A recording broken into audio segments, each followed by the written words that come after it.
Hello, I'm John Walter, instructor for English 302, Advanced Composition Multidisciplinary, sections M01 and M03. And in this lecture, I want to give you a brief introduction to our course. English 302 is a research-intensive, discipline-aware, academic and beyond advanced writing course. What that means is that as a research-intensive course, you're going to engage in research in a specialized topic in a discipline of your choice. You're going to work with advanced level sources. You're going to engage in a breadth of depth of research, and you're going to encounter some research challenges, such as conducting primary research, synthesizing new ideas, adapting research for different contexts, collaboration, and the production and format of reports for different contexts, different needs and audiences. By discipline aware, we mean that you're going to study the knowledge and inquiry patterns of a chosen discipline, looking at such issues as the kinds of questions the discipline asks, the evidence the discipline values, and the types of investigations that are typical for that discipline.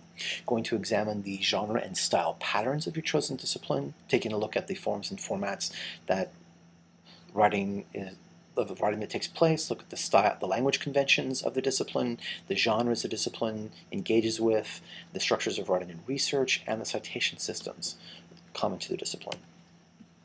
Also going to take a look at the markers of disciplinarity, issues such as the visual, conceptual, and numerical literacies of the discipline, the processes of research and writing for the discipline, the collaborative processes the discipline engages in, and the politics of disciplinary writing. Finally, you're going to produce writing that reflects the kinds of writing that are common to your academic discipline. As a multidisciplinary course, as opposed to English 302 Business, English 302 Science, Natural Science, English 302 Humanities, or English 302 Social Science, our course is particularly suited for students who have multiple or cross-disciplinary majors and for students who are interested in taking a multidisciplinary approach to the issues of writing and research. Unlike the more specific, more focused courses such as English 302 Business or English 302 Social Science, our course is going to explore how writing and research are conducted across multiple disciplines, and we're going to take a comparative approach to looking at how knowledge and inquiry patterns, genres and style patterns, and markers of disciplinarity work across multiple disciplines. If you're really committed or really interested in focusing on, such as the practices in business or natural science or humanities or social science, you might want to consider changing to a different course. Well, our course will give you plenty of opportunity to engage in research, kind of focus on your own chosen discipline.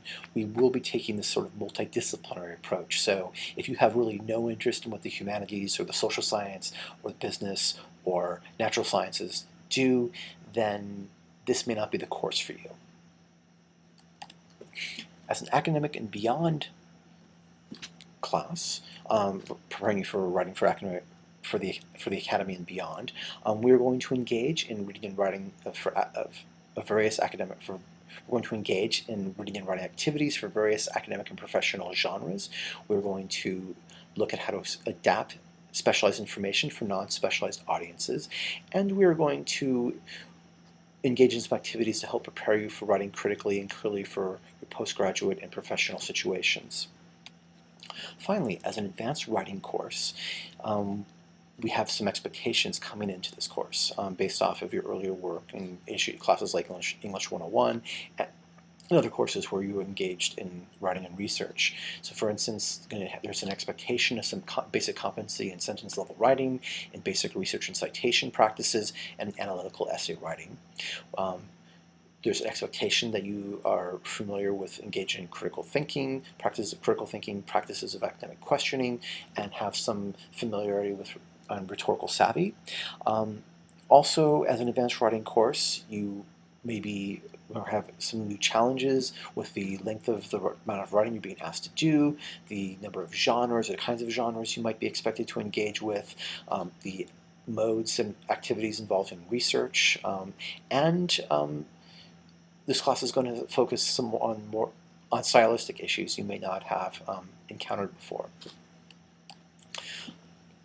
As an online course, our section of English 302 is going to ask you to take more responsibility for your learning than you might find in a traditional face-to-face class. Likewise, our class may actually require more effort and more work on your part than a traditional face-to-face class. And the reason for this is that since we are not meeting face-to-face, since I am not actually sitting there in front, in a classroom with you for 3 hours a week, much more of the responsibility for your own learning and for the learning of the other members of the class falls onto you.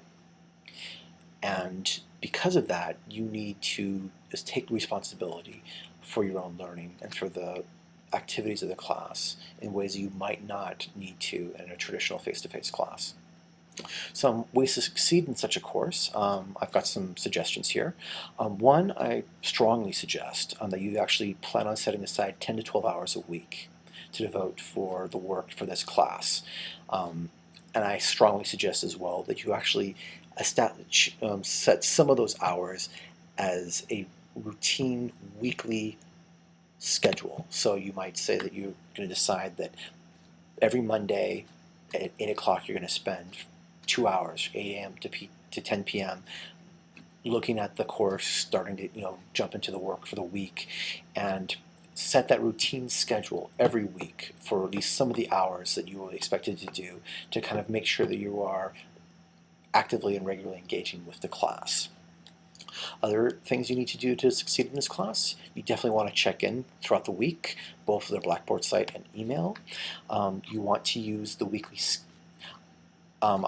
another strategy you might want to do is I'm providing weekly schedule overviews for each week, and you might want to use those as a checklist to track what you need to do and what you have done, and keep that checklist in a visible place.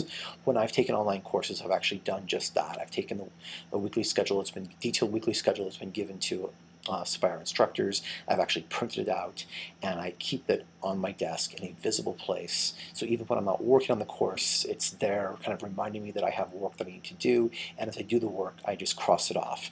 And it's a very useful way to keep track of what has been done and what you still need to do each week. You also definitely want to keep up with the lectures, the discussions, the assignments, do them when they're engage with them when they're assigned, meet the due dates. That'll help, obviously, keep you on track for the course. And finally, you really need to be proactive if you feel lost, overwhelmed, or if you've fallen behind. Unlike a traditional face-to-face class, I have a lot fewer cues that I can pick up on to figure out which students may need additional help, which students are feeling lost or overwhelmed. And while in a course like this, I will eventually be able to figure that out. It may take a couple weeks, and those weeks in which I haven't noticed yet that you're struggling are weeks that get lost to us, weeks that help them, that just end up with you falling further and further behind. And so you really, if you feel that you're getting lost, if you feel like you're being overwhelmed, if you feel like you're falling behind, you really need to be proactive. You need to contact me and let me know what's going on so we can work immediately to kind of get you back on track and get everything going so that you can succeed, because that is the goal. Finally, the required textbook for the course is The Craft of Research.